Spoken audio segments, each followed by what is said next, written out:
6টা থেকে আমরা 10টা পর্যন্ত আতঙ্ক থাকি, কোন সময় বড় বাইরে আসবে। শিক্ষা জাতির মেরুদণ্ড, আর আমার সন্তানদের যদি মেরুদণ্ড ভেঙে দেওয়া হয় তাহলে আমরা কার কাছে যাব? গতকাল রাতে 2টার দিকে আমাদের বড় বাইরে আমাদের দরজায় লোফাটারি লাথি মারছে, লাথি মারি আমাদের সবাইকে কমন রুমে নিয়ে গেছে। তো 2টার দিকে বার হয়ে কমন রুমে যাইতে যাচ্ছে আমাদের এলো ফাতারি মারছে সবাইকে। মুশফিক, বাঁধন, মুশফিক ওনারা সবাই চতুর্থ সেমিস্টার, ওনারা আমাদের হোস্টেলের উপরে বিল্ডিং এর 2য় তলায় থাকে। মুশফিক উনি জাতীয় ছাত্র দলের সাথে জড়িত। বাঁধন, লিওন, পারদিন, রায়হান, মহিমিন, আজিম, অর্ণব, রূপম, সোহাগ, আকিব উনিও ছাত্র দলের সাথে জড়িত। ইশতিয়াক, রাফি, শিফাত উনিও ছাত্র দলের সাথে জড়িত। যে বর্তমানে কমিটি আহ্বায়ক কমিটির যথাসম্ভব সদস্য হতে পারে। ওনারা সবাই চতুর্থ সেমিস্টারে পড়ে, আর আমরা র্যাগিংটা আমরা যখন জানতে চাই কি অবস্থা, মানে এটা কেন ভাইয়া, ওনারা বলে এটা আমরাও খাইছি তোরাও খাইতে হবে, এটা হচ্ছে হোস্টেলে একটা কমন রুম। এই কমন রুম সাধারণত র্যাগিংটা হচ্ছে ওনারা কমন রুম দেয় হোস্টেলে, তিন ধাপে একটা কমন রুম হয়। একটা হচ্ছে আমরা যখন 5 সেমিস্টার শেষ করবো তখন কমন রুমের সিস্টেম হচ্ছে কারো দোষ করক বা না করক সবাইকে কমন রুমে নিয়ে যাবে, লাইট বন্ধ করবে, এলো ফাটারি মারবে, বেল দিয়ে মারবে, সবারই সিরিয়ালে প্রত্যেক রুমকে সামনে আনবে, সবারই এলো ফাটারি মারি আবার রুমে ফাটাই দিবে। কোনো কারণ জানতে চাইলে কোনো দোষ নাই, বলবে এটাই কমন রুমের সিস্টেম, এটা আমরাও খাইছি তোদেরও খাইতে হবে। র্যাগিং ওনাদের বিভিন্ন রুলস আছে, ওনারা বলে সবসময় হাতা বড়া থাকতে হবে, হাতা খোলা থাকলে আমাদের রুমে আসে বড় ভাইরা বেল দিয়ে পিটে চলে যায়। তারপর ওয়াশরুমে যাইলে আবার জিন্স প্যান্ট ট্রাউজার পরতে পারবি না, সবসময় জিন্স প্যান্ট পরবি। ওয়াশরুমে যাইলে যেমন গেছো শার্ট পরি পুলাতে পরে আসবি, আবার গোসল করার পরে শার্ট পুলাতার পরে চলে আসবি। এরপর আমাদের খেলাধুলা করতে দেয় না, হোস্টেলে বেশি বাইরে যেতে হলেও ওনাদের অনুমতি লাগে। আবার বিভিন্ন ক্ষেত্রে অনেক সময় বিনা কারণে আসি, মারতে মন চায়, রাতে 6টা থেকে আমরা 10টা পর্যন্ত আতঙ্ক থাকি, কোন সময় বড় বাইরে আসবে কি আসবে। কালকে আমাদের অযথা আসে মারে বিনা কারণে। কালকে আমাদের ইংলিশ এক্সাম পরীক্ষা, তারপরের দিন বাংলা। আমি বলতে পারবো না, তবে এবারে যদি আমরা হোস্টেলের 50 ফার্স্ট সেমিস্টার আসি, তারা যদি পরীক্ষা দেয়, তাদের যে পড়ালেখাটা ধ্বংস হয়েছে, তার মধ্যে 25, 30, 35 জনই মনে হয় র্যাবার্ট খাই যাবে। আমাদের যিনি হোস্টেল সুপার মাস্টার উনি কখনো হোস্টেলে আসেন নাই, শুধু একদিন দেখছি 16ই ডিসেম্বর অনুষ্ঠানে আসছে, তাছাড়া আর কখনো আসেও না বা কেউ খোঁজ খবর নেয় না।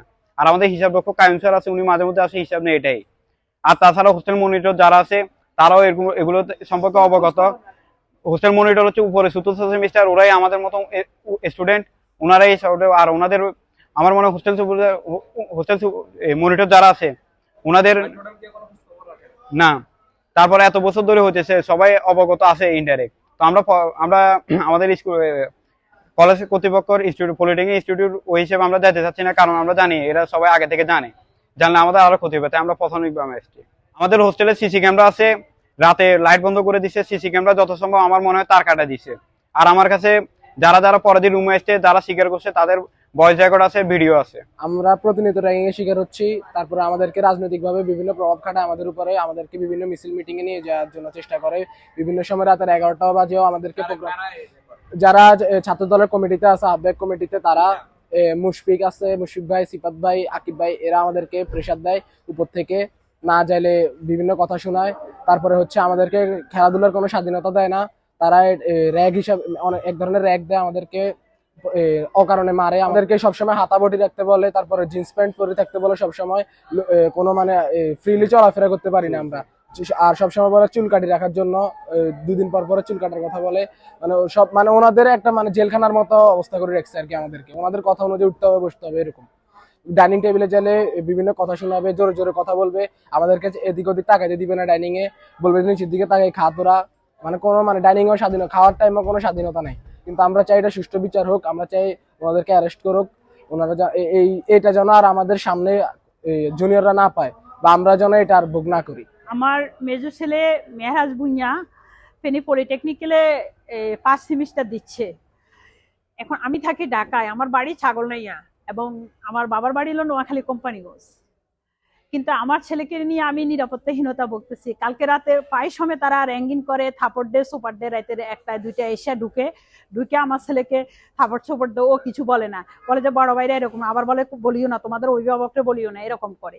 কালকে রাতে 2টার দিকে তারা ঢুকে হলের মধ্যে, শাইন হলের মধ্যে ঢুকে তারা 50 থেকে 60টা ছেলেকে আপনার এলোপাতারি মারধর করছে, মুখ বাঁধা।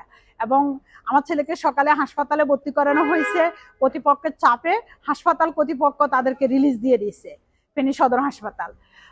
আমি ভর্তি করাইছি 2টার পর, আবার 2টার পর কেন, আমি ঢাকা থেকে আসতে যতক্ষণ লাগে, আমি রওনা দিচ্ছি 10টায়, কিন্তু তা অতিক্রম না করে তারা আমার অপেক্ষাও করে নয়, তারা রিলিজ দিয়ে দিচ্ছে হাসপাতাল কর্তৃপক্ষ। এবং আমাকে প্রিন্সিপাল স্যারও বলতেছে মামলা করেন না, আমরা বসে এটা সমাধান করব।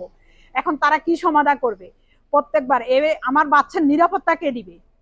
আমাদের সন্তানদের নিরাপত্তা কে দিবে? এই যে 50-60টা ছেলে, তাদের নিরাপত্তা কে দিবে? তারা প্রতিবারেই এই র্যাঙ্কিংটা করে, এলোপাতারি মারধর করে। এবং এর কাছে আমি জিআর মামলা করতে চাচ্ছি।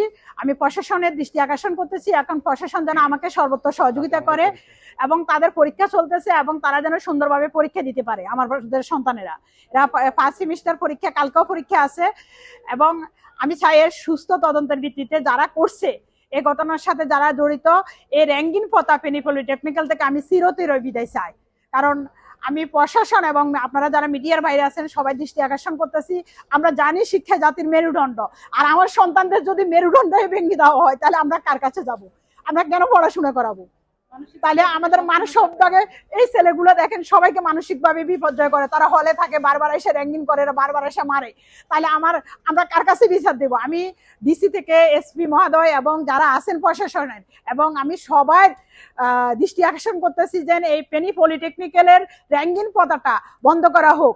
বারবার আমরা 24-এ এই র্যাঙ্কিং প্রথার জন্য আমরা সম স্বাধীনতা চাইছি, সম অধিকার চাইছি, সম মর্যাদা চাইছি। তাহলে ওখানে বৈষম্য নাই। 24-এ বৈষম্য আমরা ভাবছি শেষ, কিন্তু এই পলিটেকনিক্যালে ফেনী এখনো র্যাঙ্কিং প্রথা রয়ে গেছে। এই ছেলেগুলোকে 24 ঘন্টার মধ্যে আমি এর চাই। এখানে দিছি আমরা নিরাপত্তার জন্য, আমরা হোস্টেলে দিছি, কম খরচে পড়ার জন্য আমরা হোস্টেলে দিছি। আমরা তো মেসে রাখি, তো পড়ার মতো যদি সে থাকতো তাহলে আমরা সেখানে দিতাম। আমি এখানে যদি নিরাপত্তা না থাকে, এখানে যদি বাচ্চাদের মানসিকভাবে বাচ্চাদেরকে যদি করে রাখে, বাচ্চাদের বিকাশ হবে কিভাবে? মানসিক বিকাশ কিভাবে হবে?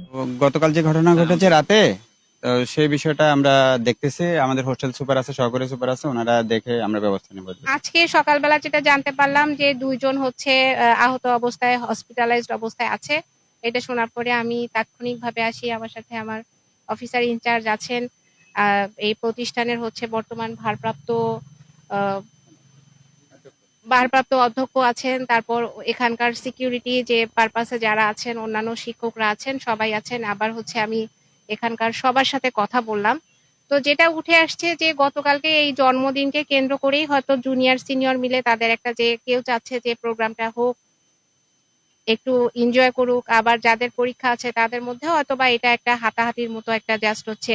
তার মধ্যে আবার ওই সময় কারেন্ট চলে গেছিল, কারেন্ট চলে যাওয়ার কারণে এদের মধ্যে হচ্ছে ধাক্কাধাক্কির বিষয়টা আর কি, সিনিয়র জুনিয়র একটা এইরকম ধাক্কাধাক্কির বিষয় আমাদের পরিলক্ষিত হচ্ছে। এইভাবে র্যাগিং কিংবা হচ্ছে কাউকে উদ্দেশ্যমূলক ভাবে এই বিষয়টা আমি আমার তদন্তে পাই নাই।